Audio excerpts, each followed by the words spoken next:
Basic concepts in maths. Today we are going to solve the example based on multiplication and division. That means the mixed example based on multiplication and division.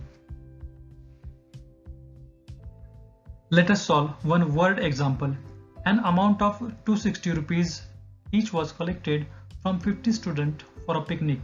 If 11,450 rupees were spent for the picnic, then what is the amount left over? In this example, we will come to notice that we'll have to multiply these two numbers. After multiplying these numbers, subtract rupees 11,450 from the above answer of multiplication. Let us solve this example step by step. An amount of 260 rupees each was collected from 50 students. That's why we have to multiply 260 into 50. Now, after multiplying 260 into 50, we get 13,000. Therefore, the total collection is rupees 13,000. Here, 11,450 rupees were spent for the picnic. Hence, the amount left over is equal to total collection minus amount spent for the picnic. That means 13,000 minus 11,450 is equal to 1,550. Therefore, our answer will be 1,550. That means the amount left is equal to 1,550 rupees. Let us solve another example. From a total of 10,000 rupees, Anna donated 7,000 rupees to a school. The remaining amount was to be divided equally among 6 students as an all-round student prize. What was the amount of each prize?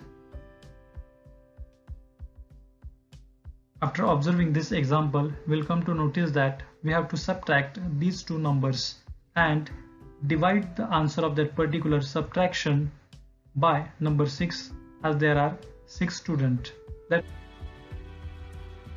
Let us solve this example step by step. From a total of 10,000 rupees, Anna donated 7,000 rupees to the school. Therefore, 10,000 minus 7,000 is equal to 3,000 rupees. Here, we have to distribute this 3,000 rupees equally among 6 students. Therefore, we have to do this division. That means 3,000 divided by 6. Now let us do this division. Do this division carefully. After dividing, we'll get answer 500. That means 3,000 divided by 6 is equal to 500. Therefore, the amount of prize for each child is equal to rupees 500. So student, write down this homework into your notebook and solve it. Comment the answer of this example in the comment box with your name.